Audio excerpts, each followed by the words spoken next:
Если вы все-таки решили пожить в Панаме, то вы выбирайте принцип 3 к 1.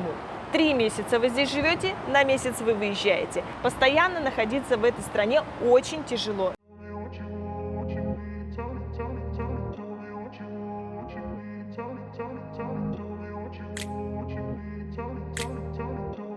Сегодня в гостях мы у Ксении Чановой. Она расскажет, как здесь оказалось, что здесь нового интересного, стоит сюда ехать или не стоит. Всем привет, друзья, всем привет! Ну давай я сразу отвечу на твой первый вопрос, как я здесь оказалась. Это очень важный ответ, потому что я оказалась здесь не по своей воле, я недолго размышляла, у меня не было выбора страны, мы оказались здесь по работе. Это очень важный аспект, потому что именно через призму работы и через призму не выбора страны я узнала Панаму. То есть у меня нет восторженных вау розовых мечт, очень сухой, критичный, понимающий взгляд, какая Панама, что она из себя представляет. Нахожусь я здесь недолго, это по меркам тех людей, которые здесь проживают достаточно давно, нахожусь я здесь всего 2 года. Но считаю, что это вполне достаточный момент, чтобы оценить, понять и принять для себя решение, подходит эта страна для дальнейшего проживания или нет. Хорошо. В течение 2 лет что ты вынесла? Какие плюсы и минусы увидела? Знаешь, очень обширный вопрос. Давай мы его повернем в вектор для тех людей, которые сейчас именно находятся в моменте принятия решений и выбора страны. И поговорим о тех аспектах, на что нужно обратить внимание при выборе страны. Ну, понятно, что через призму Панамы. Да? О каких аспектах? Ну, давай возьмем среднестатистических людей, которые сейчас переезжают, сейчас находятся в движении по нашему земному шару. Это семьи с детьми. Среднестатистическая семья, у которой там 1-2 ребенка среднего возраста, заработная плата где-то, возможно, извне, возможно, личные накопления. Но тоже возьмем такой максимально средний показатель, потому что это наша основная масса людей. Значит, возьмем эту семью. Ну и погнали по Панаме. Значит, во-первых, Панама очень маленькая страна, это нужно и очень важно понимать. Площадь Панамы равна площади Ленинградской области.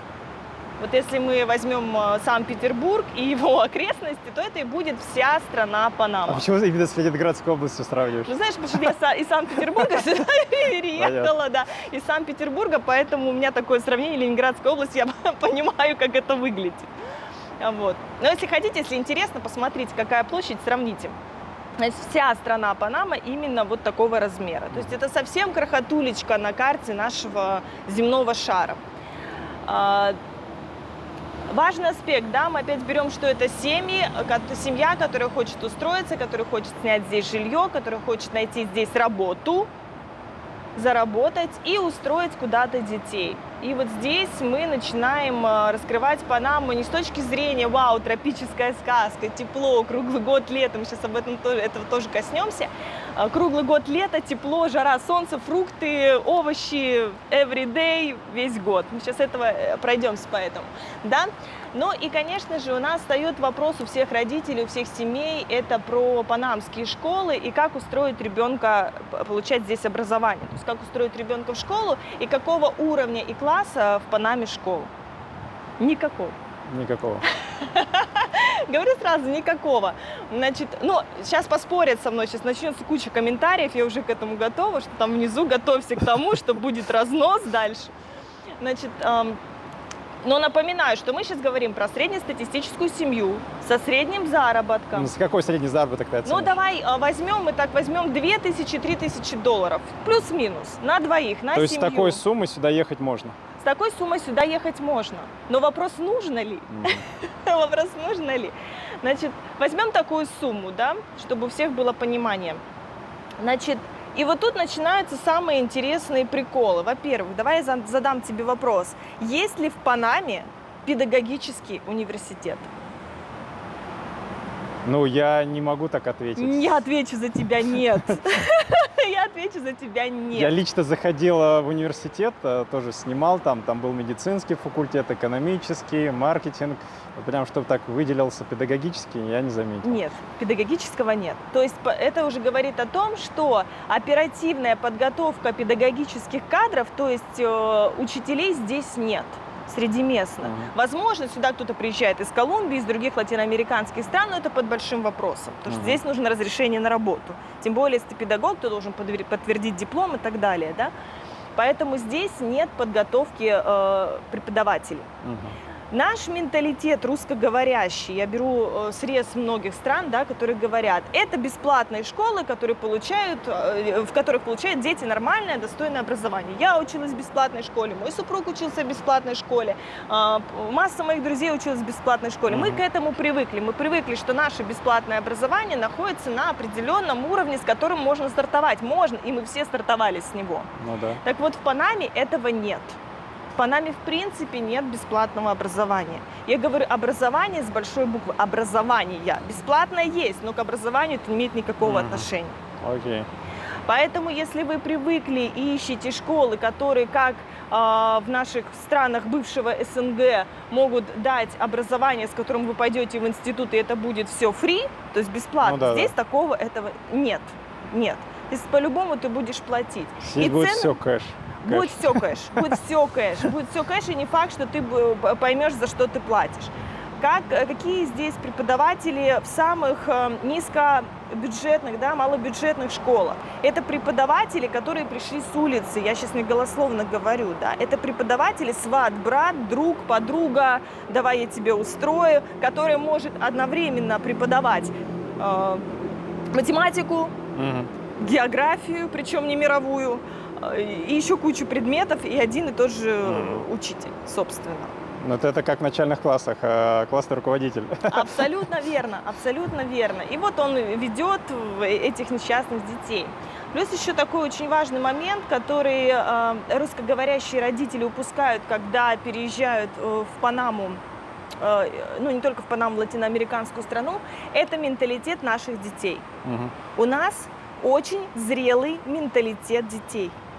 Очень зрелое сознание, которое пытливый ум, логика. Наши дети хотят учиться, наши дети пытаются развиваться, наши дети ищут способы, наши дети пытаются что-то узнать. То есть это уже такое достаточно зрелое через какое-то время, да, по прошествии какого-то времени, историческом отрезке сознание, когда дети сюда приезжают, им становится элементарно скучно на занятии. Окей. Им просто скучно, им это не интересно. Плюс язык, мы сталкиваемся с этим, испанский, английский в лучшем случае. В общем, смотри, порог школ начинается от $200 в месяц. Это мы сейчас про частную школу. Нет, это мы сейчас даже про государство. Все равно ты будешь туда заносить в любом случае. В любом случае. На ремонт, да? На ремонт. О, ты что? Вот эту практику здесь переняли очень даже хорошо. Да. Очень даже хорошо. Значит, будешь заносить в любом случае, и родители, готовьтесь к этому, что даже если это будет под грифом бесплатная школа, вы все равно будете туда заносить. 100%. Более-менее нормальные школы здесь начинаются от $800 и выше. И выше, и выше, и выше. Конца нет. Нет, конец есть где-то $12 000. Но преподаватели те же, что и за 200 преподают? Нет.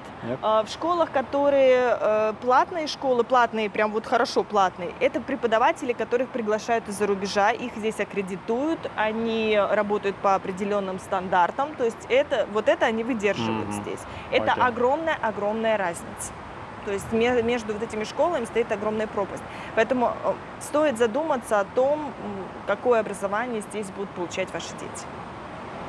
Ты знаешь, очень много, здесь такая достаточно большая русскоговорящая диаспора, я сразу беру все страны, дети которых учатся, я задаю один вопрос, я очень много тоже общаюсь, я задаю один вопрос, скажите, пожалуйста, вы хоть встречали хотя бы, 2-3 случая, когда дети из самой простой школы поступали в Гарвард, в Оксфорд, в какие-то крутые институты, учебные заведения высшие, потому что здесь пестрит Панама. Вот, вы закончите, будете знать много языков, вы поступите туда, вы можете с дипломом Панамы поступить туда-сюда, туда-сюда.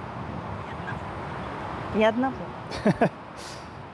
А эта статистика где-то открыта? Нет, это, я говорю, это вот мое общение. Хотелось бы, чтобы она была открыта. Это было бы очень здорово, если бы эта статистика была открыта и доступна. Окей, про школу понятно. А что тогда с детскими садами? К сожалению, я этой информацией не владею. У меня детей нет, поэтому я не могу тебе сказать, что с детскими садами, но я могу сказать, что с дополнительным образованием происходит. Допустим, как у нас наши дети, да, учатся в наших родных странах. У нас обязательно есть обязательные занятия в школе, потом у нас начинаются кружки, серьезная секция, спортивная, музыкальная школа, художественная школа, с дипломом которой ты имеешь пролонгацию поступления там, в творческие вузы, в спортивные, там, если говорить про Санкт-Петербург, в Лесговта или какие-то еще институты. Я поступала в Институт культуры и искусств, у меня тоже была школа, да, подготовка вот этих творческих кружков. Здесь это из разряда занять время. То есть это не выведено в ранг образовательной системы дополнительной. То есть занять время, как кружок порисовать, там сходить куда-то, спорт и так далее. Здесь это вот в таком ключе. То есть здесь не будет того диплома художественной школы, где ты проходишь скульптуру, станковую композицию и так далее, так далее, так далее. Почти весь список предметов, с которым ты пойдешь дальше в дизайнерский там, университет по дизайну. Здесь этого нет. Нужно быть готовым. Что касаемо профессионального спорта, очень большой вопрос. И здесь есть проблема. Ну давай, мы по-честному говорим? Ну да. Максимально, Так да? мы же как раз рассказываем, Да, чтобы у людей не давай, были какие-то очки там Хорошо, розовые. Хорошо, да пусть полетят в меня помидоры. Значит, здесь есть некая дискриминация белокожих детей. Мы сейчас говорим про спорт. Вот эта информация, она просто передается из уст в уста родителями, чьи дети в этом всем задействованы. Это какой возраст детей? А разный. То есть, если ты идешь в профессиональный спорт, допустим, там плавание, теннис, карате, ну и так далее, да, даешь ребенка на секции, на соревнования, и когда соревнования выходят на уровень страны, допустим, там чемпионат по карате в Панаме, я к примеру, Окей. в большинстве случаев, какой бы твой ребенок не был талантлив в спорте, если он светлоглазый, белокожий, то он навряд ли займет первое место. Даже если он будет по баллам супер-пупер, навряд ли это будет. Это связано с тем, что здесь поднимают национальную гордость, национальную идею, должен занять первое место панамец, потому что это будет большой скандал, резонанс в обществе. Этого не видно сразу. Нет, даже если вот, допустим, он приехал, родители легализовались, у него же тоже ребенка гражданство, он же как бы панамец считается, все равно? Это не важно, это не важно. Даже во многих школах существует такая проблема, когда на ребенка среди местных детей оказывается небольшая травля. Ты получаешь хорошие оценки только потому, что ты светлый. Ты няшка, ты всем нравишься, и поэтому тебе ставят классные оценки. Даже такое есть. То есть здесь такое существует. Нужно быть к этому готовым. Поэтому дети экспатов, они, как правило, учатся в школах вот этих частных, которые так хорошо оплачиваемые, с преподавателями, с разными языками и так далее. В общем, уважаемые родители, не ведитесь на то, что по нами есть бесплатные школы, и ваш ребенок будет знать 2 языка, испанский, английский. Даже 3 языка, будет знать 3 языка. Не ведитесь на это. Я хочу, чтобы прям все услышали сейчас, что язык — это не профессия, если ты не лингвист, переводчик и историк языка, да, занимаешься историей языка. Это не профессия, это лишь средство достижения уровня дальнейшего, да. А остальное это что? Где база математики, где база химии, где база физики? Ради интереса у меня, к сожалению, нету списка предметов, но вы можете сравнить просто предметы, какие изучают у нас дети в этом возрасте и какие изучают предметы здесь, в этом же возрасте. Просто ради интереса. Это будет самое правильное сравнение, это будет самый правильный срез. То есть вы сразу поймете, да или нет. Окей. По поводу высшего образования. После школы у них есть какие-то льготы? Вот ты закончил частную школу, поступление в университет? Не знаю. Известно. Честно, я не знаю. По институтам я даже не поднимала вопрос. Не знаю. Я даже не знаю, какое качество в институтах образования. И, наверное, даже не хочу уже знать, если честно. А сталкивалась здесь с медициной как-то? С медициной я здесь сталкивалась. Что расскажешь? С медициной. И Значит, ну давай я опять издалека заползу и отвечу на этот вопрос. Значит, Панама имеет либо очень хорошо, либо очень плохо.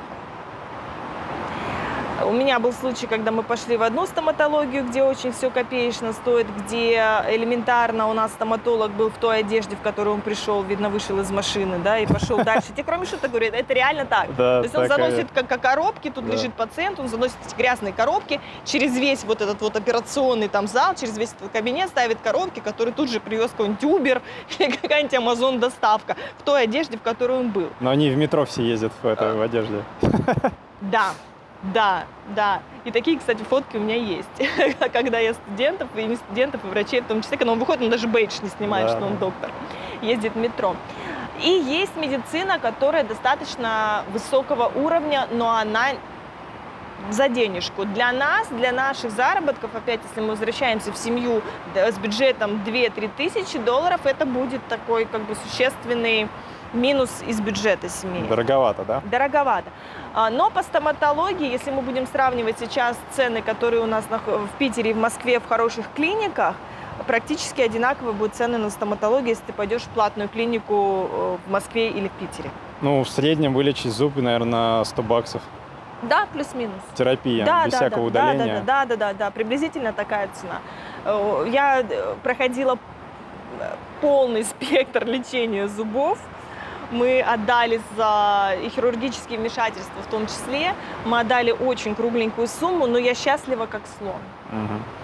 Просто. Мне сделали все. То, что я не смогла пройти в Санкт-Петербурге, мне сделали все. Впервые в жизни я узнала, что такое скрин-десен. Впервые в жизни Скрин-десен? скрин-десен, да, когда тебе проверяют, насколько у тебя там поражена пародонтоз или другие там заболевания, то есть тебе делают такой эхолот, там прощупывают это все. То есть впервые в жизни я столкнулась с такой технологией здесь, в Панаме. А врач был местный? Врач был ну, местный, да, он говорит на испанском, но я не знаю, насколько он именно панамец. Ага. Возможно, он колумбиец, я не знаю национальности. Окей. Значит, по медицине есть хорошая, есть плохая, нужно выбирать. Нужно выбирать, да, нужно выбирать, и нужно смотреть страховки. По страховкам я не скажу, потому что у нас это вся рабочая история. Вот, нужно выбирать. Но клиники есть. Клиники есть, и в Панаме развивается медицинский туризм. Сюда активно приезжают из Канады, из США, лечатся.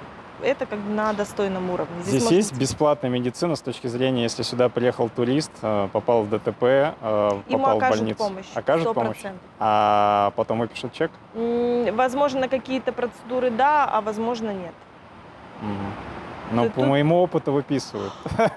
Тут как попрет, как Но- попрет. Но можно сказать, что, сори, денег нет, я пошел. Можно сказать. Наша компания предлагает медицинскую помощь в Панаме и Латинской Америке. Мы специализируемся на предоставлении экстренной медицинской помощи в России и других странах, а также осуществляем лечение за рубежом для иностранных граждан. Одним из наших главных приоритетов является здравоохранение наших пациентов.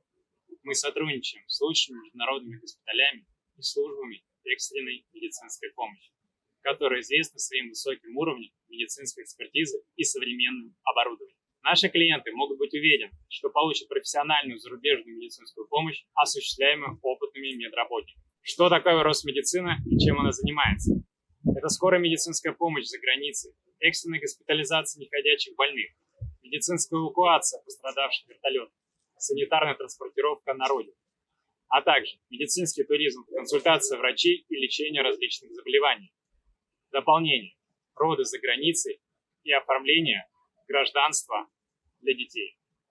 Почему стоит обратиться в Росмедицину? Потому что наша клиника более 10 лет на рынке медицинских услуг, лицензирована и сертифицирована. Мы организуем встречу в аэропорту на машине скорой помощи, либо автомобилем реанимации. Сопровождение психологом, владеющим на 3 языках – английский, испанский, русский.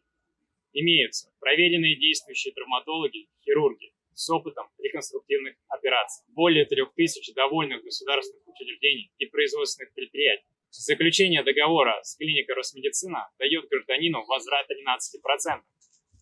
Возможность получения 10% скидки на авиабилеты в Латинскую Америку.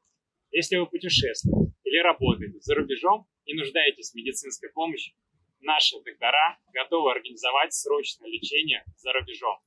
Требуется медицинская помощь высшего класса. Ссылки и контакты в описании под этим видео. А что здесь вообще с культурной жизнью в Панаме? Как ты ее видишь вообще? Хороший вопрос, потому Музеи, что театры, может? тут потребность твоего, опять же, твоего культурного мозга, да, насколько она насыщена. Мне после Санкт-Петербурга здесь просто хочется выйти и орать. Направо и налево. Что орать? А давайте откроем музей. Культуру за музей. Я хочу выйти, как те панамцы с плакатами, орать, дайте культуру, культуру в массы. Где Эрмитаж? Где Эрмитаж, да.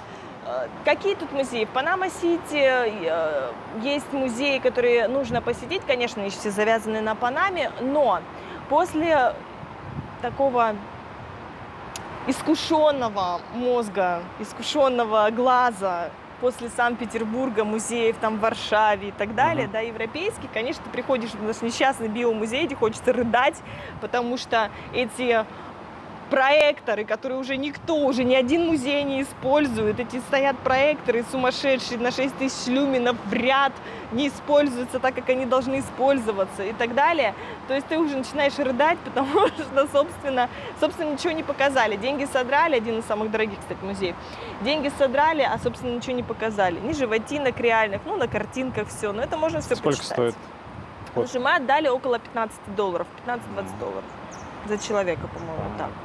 По питанию, рестораны, магазины, кафе, как Хорошо, здесь? давай сейчас еще раз про музей. Давай я сейчас рекомендацию дам, что в музей Панамского канала нужно сходить обязательно. И есть такой музей, Панамский канал, вот это прям обязательное посещение. Но меня Панамский канал музей вообще никак не удивил. Поясню.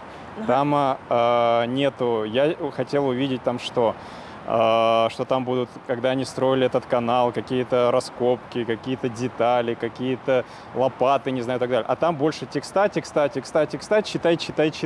Все 4 или 3 этажа читай, ходи. Ну, ты почитай это между строк. Смотри, если ты пойдешь туда с мыслями понять, почему здесь в 1944 году были банка с Кока-Колой, поставлялась, да, и здесь было такое снабжение, здесь была такая развитая такая помощь, да, гуманитарная в том числе, то есть ты немножко поймешь, кто принял, кто не принял, что происходит. То есть туда нужно идти для того, чтобы понять смысл развития вообще этой страны, как она развивалась. Так проще сделать библиотеку хорошую и читайте. Тоже вариант, опять же, на каком языке. Тоже вариант. Давай к питанию, да, к ресторанам, питанию. Нашему русскому организму здесь нужно время, чтобы адаптироваться, потому что есть рестораны, они доступны, очень вкусные есть рестораны. Я рекомендую Эль Тропичи. Это считается высокая панамская кухня, ресторан высокой панамской кухни за копейки, вообще за какие-то смешные деньги. Там можно попробовать и санкочо, они причем готовят на открытом огне, там котел есть, специальная такая кухня летняя, они там готовят санкочо, прекрасный суп. В общем, я рекомендую этот ресторан, потому что действительно можно за небольшие деньги поесть национальные блюда Панам в том числе. Вот. Что касаемо ресторанов, рестораны есть, это все здорово, покушать здесь любят. Ребята, голодными в Панаме вы не останетесь. Ну, выбор здесь большой, и армянский, и грузинский даже есть. И русский есть ресторан, да. Это правда. А с магазинами? Насколько цены, вот мы сравним сейчас цены продовольственных магазинов дороже, дешевле, как с Россией? Есть обалденный сайт, где люди выкладывают статистику по ценам в реальном времени.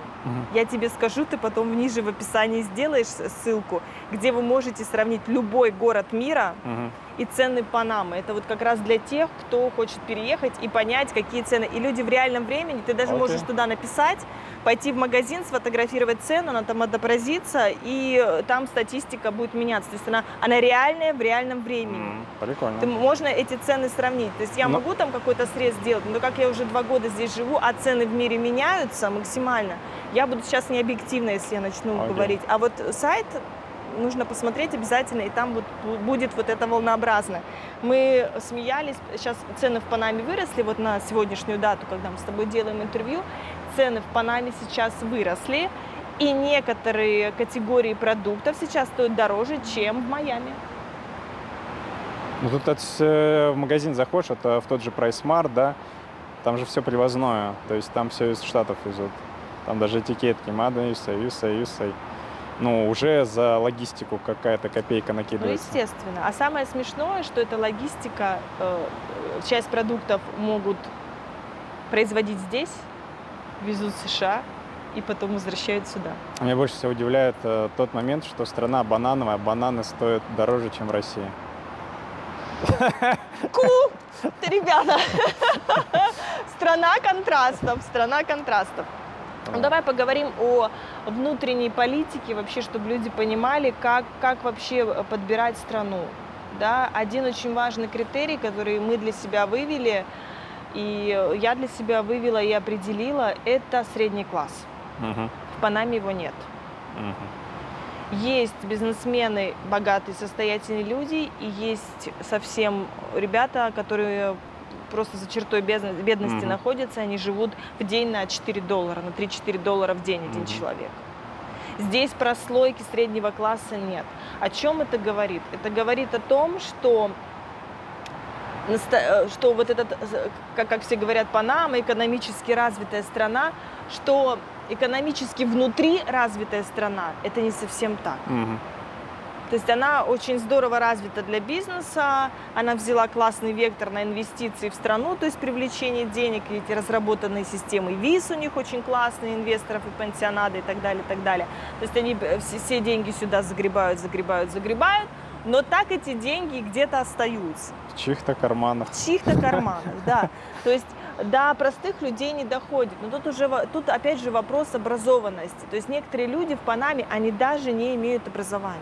Мгм, Понимаешь, нету среднего класса. мгм. Соответственно, если нету среднего класса, а ты относишься к людям, которые зарабатывают тем, что ты оказываешь услуги на средний класс, ты просядешь. Ты здесь не Мгм. найдешь работы. Здесь нету работы для среднего класса. Мгм. Она есть, единицы. Я не могу так сказать, что вообще нет. Нет, есть. Есть люди, которые находят себя, но это такие умнички. Мгм. То есть нету среднего класса. Либо он настолько вот такой вот малюсенький, понимаешь, совсем мизерный. Окей, ты говоришь, среднего класса нет. Но в тот же момент ранее ты говорила, что здесь можно открывать бизнес и так далее. А какой здесь бизнес открывать? Ну, Не здесь. Не на внутреннего внутренний рынок. потребителя, конечно. В Панаме можно открывать бизнес, а здесь отличные условия для открытия компании, когда ты работаешь там. У Окей. страны вектор инвестиций в страну. То есть они дают бизнесменам очень хорошие условия для того, чтобы ты где-то там побегал, деньги оттуда счесал и дружненько сюда их принес. В банк Мгм. положил, и банк прекрасно здесь себя чувствует. То есть вектор политики Панамы направлен на привлечение денежных средств извне. Но как только ты начинаешь открывать бизнес на внутреннего потребителя, ты столкнешься с той проблемой, что среднего класса в Панаме нет. Тогда надо либо бежать туда, либо падать сюда. Абсолютно. И это и в ментальности, и в денежном эквиваленте. Мгм. Ты либо начнешь думать, как там, или ты начнешь себя тянуть за уши, за волосы туда. Вот Мгм. это очень большая проблема. Ее не осознают те, кто приезжает. Нужно пожить очень много лет, там, допустим, если ты не обладаешь таким срезом аналитическим Мгм. умом, да, экономическим, то тебе нужно пожить, повариться, покрутиться и понять. Здесь очень тяжело приживаются новые услуги, от слова совсем не приживаются. Вот стартаперы здесь можно сразу идти и топиться. 2 океана есть, в любом из. Ну, добиться чего именно? Потому что стартапы здесь очень тяжело развиваются, очень тяжело, на внутренний рынок, я опять говорю. Ну, он очень на многие десятки лет отстает, я бы сказал так, даже от Ну, минус России. 15 плюс. Ну, так как я работала в основном в ивент-сфере, большая часть, да, то я тебе могу сказать, что вот эта вот 3D-камера, которая вот так вокруг ездит, да, съемка 360 градусов, мы ставили эту установку в Санкт-Петербурге, я не знаю, наверное, минус 7 лет назад. Она здесь, это ноу-хау. Вот сейчас это прям бум. Понимаешь, я когда увидела это здесь на мероприятиях, мне стало сразу все понятно. Насколько здесь Мне отставание. просто вот одно здесь на это все наблюдаешь, обидно, то, что США рядом, канал, выход на ту же Азию рядом, ты, по сути, так можешь, ну, тут развить внутри страны. Это возможности дофига Деньги, просто. здесь не стоит задача подтягивать низшие слои до среднего. Вот это, если бы Панама решила этот вопрос внутри страны, если бы она начала подтягивать бедные слои населения до центра, до средняка, здесь бы было просто все супер. Задача, понимаешь, тут в чем самая главная проблема, да, политики Панамы, что они взяли курс инвестиций, а население к этому не готово. Инвестиционная страна – это всегда про имидж страны. Чтобы привлекать сюда инвестиции извне, страна должна сохранять какой-то бренд, имидж, Ну да. классный, удобный, уютный, комфортный и так далее страны. А эти ребята не дают этого делать. И они не собираются работать на имидж вот этих. И вот эта несогласованность двух слоев населения, она тормозит Панаму на минус 15 лет. Ну, так они не дают им возможности развиваться и не помогают этим. Лучше пусть будут дураками, как говорится, и спрос меньше. Да, это Но парадокс. и они, мне кажется, боятся, потому что если вот сейчас такие протесты проходят, а если люди, скажем так, станут умнее, да, то этот масштаб будет совершенно другой. Ну, вот видишь, ты сам ответил на свой вопрос, да? Почему здесь не будет среднего класса и почему здесь очень тяжело развивать внутри кантри-бизнес, так скажем, бизнес внутри страны. Окей, но почему же все-таки строятся такие крупные медицинские центры, клиники, госпитали частные, да? Их несколько, они большие, кто там обслуживается? Неужто тут такое большое население платежеспособное, которое там это все закрывает? Медицинский туризм. И кто сюда прилетает? Это медицинский туризм. Сюда очень активно прилетают европейцы, канадцы и США. Плюс еще многие частные клиники работают со страховками США и Канады. А страховщикам тех стран очень выгодно здесь лечить людей, потому что цены на медицину здесь ниже. Ты по страховке, то ли ты возьмешь там, заплатишь, страховая заплатит за тебя большую сумму, а то ли она заплатит вот такую за те же услуги, закрыв твои потребности. Ну, то есть американец доверяет панамской медицине? Доверяет там Доверяет. панамской медицине, да, если это хорошие центры, да. Окей. Хорошо. Про политику коснулись. Вот то, что протесты происходят за 2 года, когда ты здесь проживаешь, как часто такие протесты видела? Впервые в моей жизни. Впервые? Я тебе больше скажу, что долгожители, ребята, которые старожилы уже здесь, они впервые видели такое агрессивное столкновение, как это сейчас проходит. Но вот сейчас тихо, но я думаю, что к вечеру они опять все соберутся. Давай, поведай нам, в связи с чем протесты? Значит, протесты в связи с тем, что был подписан очень противоречивый контракт на добычу, договор на добычу полезных ископаемых. Дело в том, что в Панаме огненная земля. Здесь земля, которая содержит медь. И есть очень хорошие медные залежи, которые всех манят. То есть помимо того, что здесь очень классный канал, она географически расположена, здесь еще есть классные полезные ископаемые, на которых можно заработать баблишко. Помимо меди, здесь еще, говорят, есть и очень хорошие золотые рудники, то есть золото. Есть, да, тоже слышал. Да. И поэтому все пускают слюнки на эту прекрасную, лакомый тортик на этот. Был подписан контракт, были переданы права на добычу и разработку новой шахты медной канадской компании. В чем противоречивость контракта? Дело в том, что с добычи меди страна получает 5% валового продукта, ВВП. И если права на добычу полезных ископаемых и разработки новой шахты будут переданы компании, представителю другого государства, соответственно, это может пошатнуть суверенитет этой страны, потому что он из ВВП, получается, он имеет слово в этой стране. Знаешь, перекрыть 5% ВВП. Это не внутри аккумулируются, да, эти деньги, а этими деньгами начинает владеть какое-то государство. Окей. Но мне даже, я как-то слышал, что это а-ля канадская, а реально американская. Ну, может быть, да, то есть бенефициарами мы никогда не узнаем, да, кто реально там стоит за этим всем. Но, тем не менее, и с этим были связаны протесты. То есть тут два варианта негодования. Первый вектор – это что экология, потому что добыча открытая. Что такое открытая добыча, да? Это значит, все разрывают, вырывают деревья, то есть это открытые котлованы, где начинаются вот забои открытые. То есть это нарушается экология. Плюс добыча меди, она требует огромного количества воды. То есть это водные ресурсы, соответственно. Ребята топят за экологию. И второй вектор, это как раз-таки, вот как я тебе сказала, дипломатический. Нет США, нет Канады, мы здесь все сами, сами, сами. И еще в Панаме часто меняется погода. Да, сейчас, кстати, идет дождик. То есть Но он может предсказуемый. быть солнце, может быть дождь, все Могут меняется сейчас выключить. 5 минут. Ну, мы посидим под дождиком, да? Или мы перейдем Окей, куда-то? Окей, у меня вопрос такой еще остался. Про Панаму ты рассказала, как попал, ты сказала. Какие планы дальнейшие? Значит, самый главный главный план – это не застрять здесь на 10 лет. Не застоять здесь. А такая вероятность возможна, да?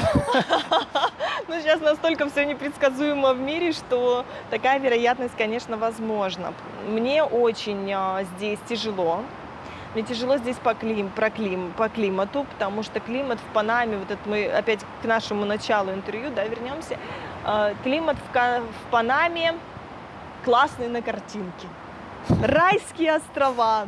Все круто. 2 океана. 2 океана. Я не помню, когда я последний раз была на океане. На пляже. 2 океана, фрукты, все очень классно. Но, ребята, если вы представители северной нации, у вас светлая кожа, вы жили максимально в холоде и привыкли к этой температуре, то Панама это будет панамский тропический влажный климат будет для вас просто мучением. Ты здесь оттекаешь, ты здесь пухнешь, тебя не подходит вода. Мы сталкивались с тем, что нам не подходила вода. Мы ее специально минерализируем, то есть нам не подходит эта вода. Она просто нигде не задерживается. Нужно много пить воды. То есть начинаются проблемы с кожей, потому что нужно постоянно использовать вот такой слой SPF, да, защиты для кожи. Начинаются проблемы с питанием. Ты пытаешься перестроить все. Наши организмы привыкли немножко к другому питанию в России. Здесь нужно есть больше овощей. Ты пытаешься себя заставить есть больше овощей. Жариться на солнце ты не можешь. Выходишь на улицу, нужно быстрее добежать из пункта А в пункт Б. В лучшем случае использовать машину с кондиционером. В общем, ты живешь постоянно в кондиционированном воздухе. Ты приходишь домой, включаешь кондиционер. В Дубае также живут. Соответственно, да, то есть жаркие страны – это очень большой вопрос, насколько это кайфово. Плюс есть еще такой моральный момент, когда ты теряешь счет времени. Психологи говорят, что такая болезнь называется тропикана, когда ты начинаешь просто лениться, потому что как день сурка, погода одна и та же. Месяц один и тот же. Декабрь, январь, март, апрель, вообще все равно. Погода одинаковая, все ровно, никуда не надо спешить. Ты начинаешь тормозить, сделаю завтра. И начинается приживание вот этой ужасной эмоции маньяна. Да? Сделаю завтра. Даже в днях начинаешь путаться. Ты начинаешь путаться в днях. Меня сейчас спроси, какой сегодня день недели, я сижу, я не понимаю, какой сегодня день недели. Есть такое, да. Что вообще сегодня? То есть вот такой момент погоды. Поэтому планы дальнейшие, конечно, в идеале куда-то переехать в более подходящий климат. То есть, чтобы немножко было попрохладнее, в Россию. было по суше. Не знаю, у нас пока рабочий контракт. То есть, есть желание в Россию вернуться? Ну, и да, и нет. И да, и нет. Знаешь, какой-то ученый сказал о том, что даже не ученый, наверное, классик, о том, что уходи, да, уезжай и посмотри. То есть большое видится на расстоянии. Я еще не насытилась иммиграцией. Вот если говорить так, да, мне бы еще хотелось еще попутешествовать и посмотреть, потому что Панама – это первая моя страна, где я пожила. Мне хочется побольше. Да, я обожаю свою страну, но мне хочется еще побольше. Ясно. Хочется посмотреть, еще посравнивать, еще убедить себя в чем-то. Мне хочется побольше. Окей, если есть что посравнивать. Бандитский Петербург и Панама латинская. Я не застала... Где криминальнее? Я не застала бандитский Петербург. Да? Да, я не застала бандитский Петербург. Панама, ой, слушай, они такие няшки. Они даже ругаются, и вот эти бандитские бандитности так устраивают смешно. У нас мужики придут вот так, нац, один раз, и все. А здесь вот, если говорить про жест. Как кошки царапаются, да? Да, но здесь страшно то, что они в своей массе это делают. Вот здесь такие очаги недовольства, вот этот вот звоночек последних тенденций, это не очень хороший звоночек. Если сейчас эта толпа людей добьется в полной мере того, чего они тут кричат, это очень хороший звоночек. Потому что у нас в голове, да? Как этот рефлекс собаки Павлова. Ага, сработало. А значит, это надо практиковать. То есть вот это такой звоночек, который нужно держать руку на пульсе. Если уже начались серьезные вот такие с применением оружия, да, огнестрельного, в том числе стрельба, то это звоночек такой, который говорит о том, что если они добиваются этого, соответственно, будем практиковать. Ага, сработало. Ну, часто у них такие ситуации происходят. В прошлом году они тоже выходили, митинговали, там повышение цен на бензин было. То есть у них частично Ну, это... надо отдать должное, что ребята стоят до последнего и добиваются своего. Но такое сейчас в России не увидишь. Нет, конечно. Нет, конечно. Нет, конечно. Поэтому я считаю, что правительству тоже стоит прислушиваться на свой народ, потому что вот сейчас даже если пойти там сегодня в аэропорту, там такие очереди, какие-то самолеты не вылетают, то есть это же тоже от простого народа много зависит. Ты знаешь, здесь огромная пропасть политиков, бизнесменов, людей, которые зарабатывают на локации на Панаме деньги, и простые люди, которые здесь живут. Вот последним вообще не повезло. Угу. Не повезло тем, что они живут на очень лакомом кусочке для мирового сообщества. Я не думаю, что к ним будут всегда прислушиваться. Не, я говорю, хотелось бы, чтобы они прислушивались. Ну, хотелось бы, конечно, хотелось бы. Правительству же не отдельно жить, и нужно же с народом как-то коммуницировать. Ты знаешь, а вот здесь пытаются. Вот пытаются жить отдельно, пытаются сепарироваться, пытаются это делать. И это чувствуется. Когда ты здесь живешь, это чувствуется. Как считаешь, твое мнение, через 10 лет Панама останется такой же или что-то изменится? Абсолютно. Ничего такой не же. изменится. Ничего не изменится. В заключение, какие рекомендации в то, что мы обсудили, дашь людям, которые хотят переехать? Хотят переехать в Панаму? Да. Все-таки они тебя послушали, но говорят, мы едем. Да, ради бога, ребят, это ваш выбор. Рекомендации такие. В первую очередь, очень трезво оценить ситуацию, в которой вы готовы жить. Трезво. Не слушать никого, меня в том числе. Просто сядьте и проанализируйте все плюсы и минусы. Это очень важно. Если вы переезжаете с детьми, обратите внимание на образование. Узнайте школы. Готовьте правильно документы и пакеты, потому что здесь это целая эпопея, да, подготовки пакета документов.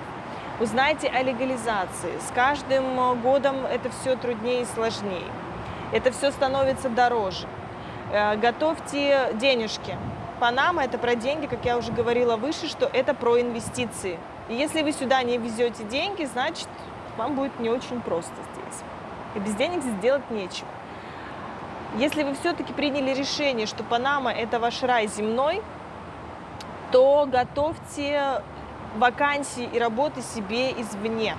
В Панаме вы работу не найдете. Но если только каким-то ремесленником, руками и так далее. Да? То есть если вы хотите работать по-серьезки и устраиваться здесь, ища работу здесь, а не релокация компании, и вас сюда перекинули, то готовьтесь к тому, что это будут очень большие сложности. Разрешение на работу стоит денег немаленьких. Чтобы его получить, нужно получить сначала целый пакет документов, легализоваться здесь. Здесь участились случаи мошенничества этих документов. Тоже нужно быть очень аккуратным, с кем и как работать. Проверять все и вся. Будьте готовы к тому, что самостоятельно вы здесь не сделаете ничего. Почему? Потому что страна настроена на инвестиции. Соответственно, они будут продвигать свои услуги. Страна будет продвигать свои услуги. Здесь так все устроено. Здесь ты без адвоката здесь не сделаешь ничего. С тобой никто не будет разговаривать. Если вы захотите сделать здесь кучу проектов, без местных вы ничего не сделаете. Ничего. Пока вы не вступите в содружество с местными, не наймете сотрудников и так далее, это целая отдельная тема. Как вести бизнес в Панаме, это целый пласт. Ничего не сделайте без местных. То есть готовьтесь к тому, что вы погружаетесь в абсолютно другой мир.